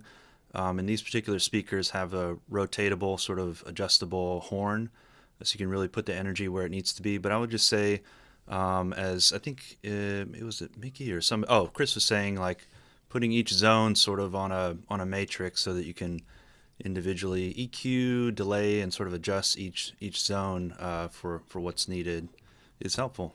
Mm-hmm. You go ahead, Tim. This goes back to expand on that whole matrix thing. I've had to do a number of delay zones when rooms were particularly deep, and that proper alignment of those zones lets you keep a lot of that tonality. And the other thing is that directional speakers, particularly if you need directionality in low end, tend to be physically large. And, designers and visual people want the sound to disappear. They'd love if they had a PA that was invisible or transparent. It doesn't work like that. So the trick is finding the product to give you the directional control you need, and then the ability to put it where it doesn't run into something important. I've also found that keeping my panel or my stage in the shadow, if you will, where there's no direct PA aiming is a big help. And I frequently can get away with 2 small speakers on the edge of the deck, like a front fill, but facing my panel or my rostrum. So they get their fold back that way. And I found that by keeping them out of the PA coverage, it makes my requirements for panelist monitoring a lot lower. I don't have to use nearly as much fold back to them as I might otherwise. So now we're going to shift to the other half of the hour. So just so you know, like if people wonder whether I pay attention to things, I'm looking at average number of viewers, and if we ran over and we were still spiking, and so I was like, we're in a conversation, so I'm gonna do an audible. It was a really interesting conversation to have, and so we let it run a little longer as a result. And so I think it's useful. It's one of those things that I kind of threw away in my head all of the options to do hybrid. Just like, oh, I don't want to do any of those. I will say that the circular ones are probably the only ones that I would consider viable. The end room things is just old, but the circular ones, we were at one time looking at building really nice circular risers that we could ship, but didn't get that far. But that would be probably the best version of a hybrid if you're going to do that part. All right, let's jump into AV Sync. We've got a couple questions. We'll just jump right into the questions, and then we'll keep talking. All right. Our first one comes from our friend TJ Asher in Minneapolis, and he's wondering about the best way to set AV Sync. Okay, now what is the best way that mere mortals can afford? The cheapest, most accurate way, in my opinion, is to get a slate or something that will make noise. Just 2 things that you can whack together that you can clearly see them close. And to put it in perspective, a slate you can buy on Amazon for like $8, or it doesn't have to be a big one, doesn't have to be a small one. You just need something to close it. It's just a nice mechanical thing. It'll take you less than to build it. Will take you longer than to spend 10 seconds on Amazon and have one sent to you for $12 or whatever. You basically hit record, and where you really want to record is wherever the furthest out in your stream is. So if you're going to go to Zoom, you want to go to just hit record on Zoom, record your session. Or if you want to go to YouTube, record on YouTube, you're going to download that file. Wherever it is, record on the farthest end that you can get to. And just go up there and go slap, and just close it. Then take that file, download it, take it into your NLE of choice, and look at what the offset is. Because there's basically, you'll see the thing closed, you'll see the frame that it touches, and you'll see the signal somewhere else typically. And you look at how many frames that signal is apart, and then you dial that delay in, and you should be do it again, see how close you are. If you're not sure, you want to go a little ahead. You want your video to be a little ahead of your audio, not your audio a little ahead of your video. So the video is ahead of the audio, not behind it. Now, obviously, you want them to be synced up if you can. But if you're not sure, you always put the video ahead. And the reason for this, we believe psychologically, is that we are used to seeing video ahead of audio as a human being in the real world, because light gets to us faster than audio. So our brain is very accustomed to seeing the image coming to us faster than the audio, and it automatically corrects it because we've been doing it our whole life. Someone hits the ball. Anybody has seen, you see someone swing and then you hear the crack of the bat or whatever. That seems totally natural to our brain. The other way we never see, except for electronics. We never see the audio come before the video, except for when we're watching something that's out of sync. Go ahead, Bill, and then Mickey. And then so Chris. I just wanted one of the reasons that people fight this, I think a lot, is because our visual reference, the video frame rate refresh, 24, 30, 29, 97, that doesn't really matter, but it's a relatively big interval. You're going to get frame. Sound, on the other hand, you get 44 kilohertz, 48 kilohertz. That's hugely more temporal resolution. So you're going to have to see things in gross pieces. You can switch the audio very precisely by moving things around. So it's really hard sometimes to get a perfect match because that frame did not happen as fine in detail as the sound does. So it takes a little while. And that's why sometimes it's really hard to sync things up. Those frames happen when they happen. Yep. Go ahead, Mickey. And yeah, just to build on what the Bill was saying, not a lot of NLEs. If you do your measurements there on the discrepancy of sync, if you do it in NLE, not many NLEs can do subframe accurate adjustments. So just keep that in mind that, sound can do 48 kilohertz, while, video is typically at 30 or 24 or whatever it may be. And in terms of, like, we want to measure at the farthest end that we could, we also typically want to do the sync adjustment as late in the chain as possible, so that there's less steps afterwards where things could slip yet again. And also, we do it right at the very end because, people will say, well, like 3 days while we're setting up, someone will go, hey, can we do an AV sync? And I'm like, why would we do that? Because like, unless we're totally set up and, you put another thing in the chain and now you're going to change your AV sync. So usually when we do the AV sync tends to be the night before, and then again in the morning just to make us feel better.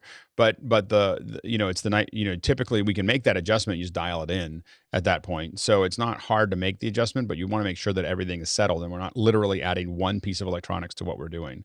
Go ahead, Chris, and then Jeff, and then Jesse, and then Courtney. I never really thought about this before, Alex, but when you were explaining, you do your snap test, whatever, clap test, how much does the distance of the camera from the slate make it change that? For the camera, not very much. Like it's not, if you put a mic in the back, it makes a big difference, but the speed of light, unless you're really shooting all the way across, like all the way across a city, it might make a difference, but in a room, it won't. It covers so much, it's less than a millisecond. It's not that's not what's adding the delay. It's what's adding the delay is every electronic device doing processing. It's not, that distance doesn't matter. If you put your mic back, we've had people do this. They use the mic in the camera. Yeah, no. And you're like, that doesn't help me. So all right, good. Jeff and then Jesse. Yeah, so your mic needs to be up there where your speakers are. Sound goes 1,130 feet per second. I use the rule of thumb about a foot per millisecond. So a millisecond is about a foot of travel. And that's a great thing just to remember.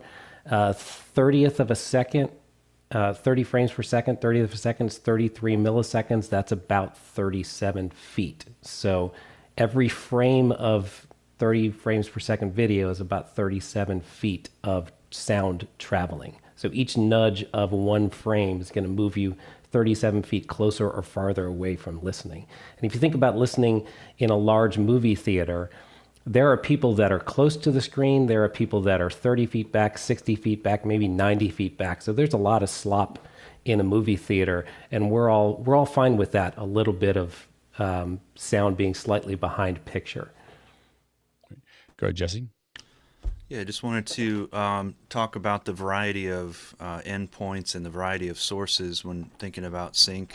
There's some difference in if you're playing back a video, if someone's coming in via Zoom or you have live video. And then, there's some variety if, your endpoint is a projector versus a live stream versus a hyperdeck or recorder or something like that. So just checking that, checking those endpoints first to make sure that each one is sort of individually in sync. And, I would say prioritizing maybe the broadcast or the live projection, because the recording could be adjusted later to some extent. But, we've seen a lot of, I think we're really talking about AV sync in the world of Zoom and sort of remote contributors. And, there can be variety in sync over the duration of a particular broadcast that needs to be adjusted. But sometimes if somebody's going in and out of sync, you don't want to keep adjusting that, because that could make things fluctuate on the recording. So you kind of have to say, this is close enough. This is the best we can do. But if someone's on like a crappy Wi-Fi signal, you might get all kinds of issues happening there with sync. Yeah, you definitely, to your point, you never want to change sync once someone's talking. Like once you start the show, never slide their sync, except for so I will say at the very beginning, we may do that in the first couple seconds. within, well, the first minute, if we see someone out, Brian will almost always get a call from me going, "Hey, bump this," and you'll see us bump it a little bit right at the very beginning, because we just know that that's going to be a problem. But it allows us to pull that sync in if something wasn't, if something caught us, right? A couple things about that. One is we tend to sync. We tend to do the thing that has is closest to sync. We tend to do the output delay, is that right?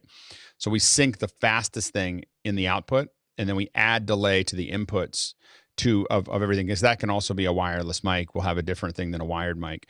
And so or a wireless camera that's taking, this is the worst, the wireless camera that we're including audio in to get it back is going to be 2 frames typically behind everything else. And so what you do is you add delay to everything else, but you take the fastest thing and your output delay goes to the fastest, the thing that's closest to sync. Then you add delay to the other inputs so that they now with our Zoom system, and this is another reason that we use this, again, is when I start saying, I don't know if I can do this in the cloud yet. So all of our Zooms go through an either an FS HDR or an FS 4. The reason for that is I can color correct each person, but I can adjust their sync for every single input, as I go through it. So every person can be adjusted individually. And when they come in as a contributor, they can sit there. We can just sit there and talk to them and tie all those things together. In addition to being able to convert them to HDR if we want to. Courtney and then Guy. Yeah, the reason this is always such a sticky issue is because of compression usually. And you have multiple paths. If your audio travels a separate path than your video, you can have constant bitrate compression and you can have variable bitrate compression. And if the video is on variable bitrate and the sound is a constant bitrate, your sync can get rubbery. You'll put it in sync, it'll sound fine, but then, depending upon what's in the frame rate will change to accommodate the compression rate ratio. Right. And so your sync will drift in and out, and so finding the exact perfect spot. But so the best practice is to do constant bit rate and to try and get your audio and video married together before the compressor or before the encoder, so that they are encoded in the same data frame, so that any changes affects both the sound and the video. And the issue is that, like, for instance, YouTube and almost everything HLS based delivers the audio and the video separately on purpose. And it does it that way to make sure that your audio doesn't click. So if your audio clicked every time you lost a frame, you'd be clicking all the time. And that's what happened in the early days. And they learned, give them the audio. So your audio is always coming through at the right speed, generally. You can see sometimes when Skype or Zoom falls behind, it'll catch up by going at a higher rate. But for YouTube, what'll happen is the audio is coming through all the time. It might throw frames away if it runs out of buffer. And that's when you're watching the sync bounce back and forth. And YouTube is plus or minus about 45 milliseconds. Go ahead, Hosmuk. Yeah, I was obviously a very rookie producer when I did the medical event. And when the lecturer was giving the lecture, one of my staff said, "It's out of sync. Can you fix the sync?" So while they're speaking on my mix pre, I tried to adjust the sync, and they just went nuts because it just created I think they call it a run. Yeah, I don't know what the term is, but that's what it calls. Yeah,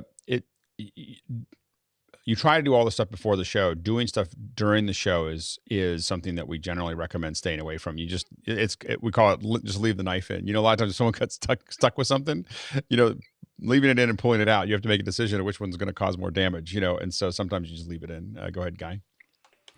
Yeah, the other day I was interviewing Michael Cioni, and somebody asked in the audience, how would you sync 2 cameras that are distance apart? And so we were talking about time of day, time code versus record run. And he was saying that for camera to cloud, that it's time of day. And so we were trying to figure out a way to get one globally. And I asked if there was a satellite version of this, and he didn't know, I didn't know. And so I asked on the Freelance Sound Mixers forum, which Mickey's a part of, and somebody mentioned this device, which is a global satellite, which actually sends down time code in either an audio feed for like a DSLR or actual time code with I think it's a LEMO connectors. So, you can adjust via screwdriver here, the 30 2997 drop or 2997 regular, 25, 24, 23. Who makes that? It's called. It's dish.tc. I'll put the link in Mukana. Yeah. And frame.io Camera Cloud just got announced, released out of beta today, right now. Amazing. Go ahead, Mickey. Yeah, the Dish GPS TC box is a game changer because GPS TC has been around for a while. Specifically, like the popular one is from Ambient, but at that price point, I believe it's 300 US guy or 400. It's like very affordable for a GPS time code box. Yeah, it looks really cool. I bet you could do that in an Arduino. Go ahead, Bill. I bet you could get some. I just want to amplify the adjusting things as they're rolling is almost always a bad idea. And my favorite example of that is that if I'm shooting and I'm indoors and there's a window and I move from the window to the indoors with a different kind of light, tungsten or something like that, or overhead fluorescence. In post, it takes me about 10 times more time to change the variability of a camera left on auto white balance over the course of that and make it look good than it would have if he just left the camera in the same position, because I could apply one global correction to all the stuff interior and be done with it. So changing parameters in a live circumstance is almost always a bad idea. Next question. Andrew Moyer, Oakville, Ontario, Canada is up next. And Andrew says, I had an issue a couple of weeks ago. The live stream out to Vimeo and everything looked and sounded great. After the stream ended, once Vimeo converted the file, all my sync was gone. The audio was a quarter second early. This has not happened before. Has anyone experienced this before? He was able to fix it in post. I've never seen it go that far off. I will tell you that YouTube is a frame off. Is a frame different between live, at least a frame, but generally a frame different between live and record. So if you sync your YouTube live, the record will be, the video will be one frame ahead, which is fine. I mean, it's okay. You know, but it's something that bedeviled us for a while. Like we always felt like it was a little ahead and we couldn't quite figure it out. And then we measured it. The way you measure it is with a matchbox, you know, a Hitomi matchbox. And when we measured it, we realized we were exactly a frame off. And you learn that other recording devices also are frame off, you know, so like the Pix 240 has always been, we always knew that it was one frame. You know, one frame, the record was, if you passed it through the Pix 240, it was fine. But the record was a frame off. And usually most people can't see a frame. Mickey? Now, I'm curious if Andrew's issue is something that's a constant sync issue or if it slowly drifts out. Yeah. If it slowly drifts out, I would dare to, I mean, I haven't experienced this, but it could possibly be a sample rate that isn't, that doesn't match what the encoder is expecting. Like something outside of 48 kilohertz might be an issue. Yeah. And I haven't tested for a long time, but we did find that the sync in YouTube was more stable at 44.1 rather than 48. So if you could run 48, but if you converted it in your encoder to 44.1, you would get tighter sync in from what you measured at the office. Yeah, it's a little weird trick. And yeah, I can't say anymore. Anyway, next question. TJ Ashers is up next from the panelist group with, is there a standard measurement for AB sync differences? I sometimes hear milliseconds and sometimes I hear number of frames. Go ahead, Nikki. We typically talk in milliseconds because the length of time differs depending on the frame rate if you measure it in frames. So milliseconds would be easier, more global.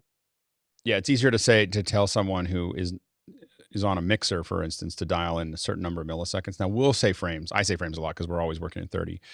So we'll say, oh, it's this, for that. I mean, the global standard for live streaming right now, except for Zoom, is 30 frames a second. Like if you send something in 25 or 24 or whatever to YouTube, you're going to get 30 unless you click the little 60 button, then you'll get 60, but it's 30 or 60. And Facebook is 30 or 60. You know, like it's not, they don't, no matter what you send them, they just put it out at that rate. Go ahead, Jeff, and then Bill.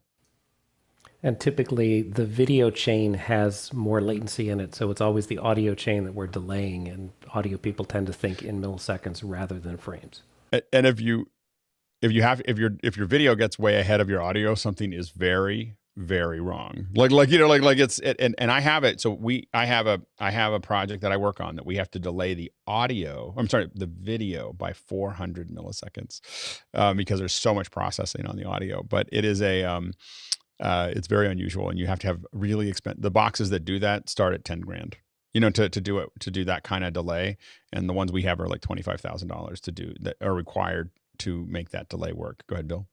Yeah, the one time I would speak in terms of frames, there is a trend now with a lot of the digital cameras to mux the audio and video together as a single digital signal that comes and gets split apart later. So it is possible for that sync to get a full frame off, and I've seen that a few times. But generally, milliseconds is way more precise, so you should always work in that if you can. Be careful though, just for your own how you look to everyone.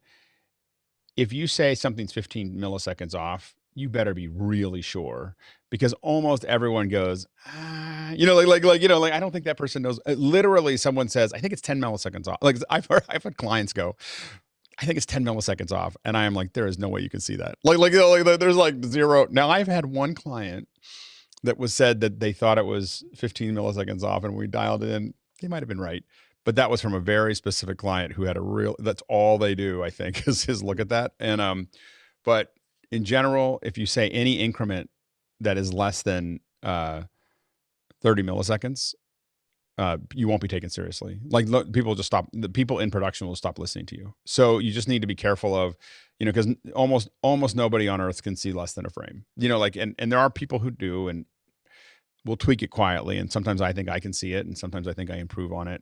But if you're a client, and if you're not doing this every day, and you talk to an audio or video person and you say 15 or 10 or 5, I've had 5. I think it's 5 milliseconds off. I'm like, I don't think you can see. Then you just go, that person is crazy. Anyway, go ahead, Bill. I'm saving you from yourself. We're talking about sync offset that's consistent. Remember, there's also sync drift. Usually has to do with frame rate and sample rate mismatches where things get worse over the course of time. And that's a whole different ball of wax. And as I said, in most of the live streaming, you're going to see a drift that's going plus or minus 45 milliseconds on YouTube, and it can be other things in other areas. Go ahead, Chris. Yeah, I'm about to deep six my career here. I'm going to say this publicly. As an editor, I have a very hard time seeing sync.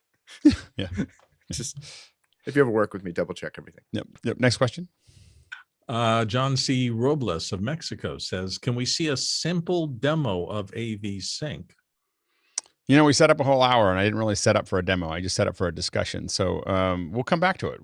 I'll work on a way that we can do it in a more lab-like environment.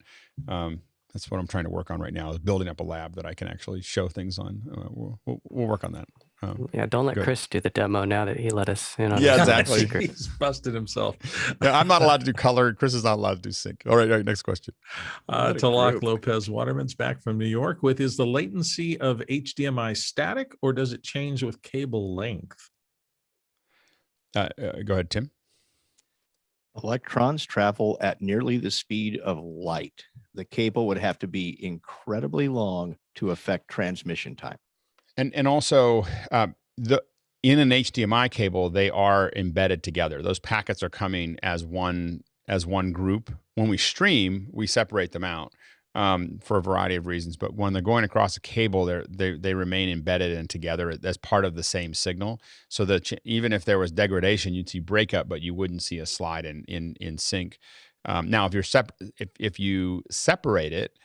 You still wouldn't see it. The delay wouldn't be added by the HDMI. It'll be added by every device that the HDMI is plugged into, because every device slows it down. Like every video device slows it down from a tenth of a second to some cases a second and a half, some cases half a second. It just depends on what kind of processing that is doing through it. Through a router, it's almost instant. Through a like a Blackmagic switcher, it's probably in the if it's. And then also remember, your audio delay changes if you're gen locked or not. So if you're gen locked, you're going to be much closer. Your sync is going to be closer, because what's happening is, without gen lock, even though a switcher can handle it, what it's doing is it's slowing everybody down just a little bit to line up all those frames, to make sure that so you're basically losing at least a frame, sometimes 2 frames, by it doing this thing where it's lining up all those frames as they come in. When you're gen locked, it doesn't have to do that, and that can improve your improve your quality. People who really pay attention to it in events are people who are doing iMag, because of the sync on the iMag is really important. And so they want to genlock everything, and they want as few things in between the screen and the cameras as possible. Next question. Chris Widener in Lafayette, Indiana says, when doing projection, is there a standard way to calculate your delay for FM audio transmission? He's looking at premiering a nonprofit documentary at 3 locations with pop-up drive-ins, and the board has to do a post-movie Q&A over Zoom. Sounds like a lot of fun.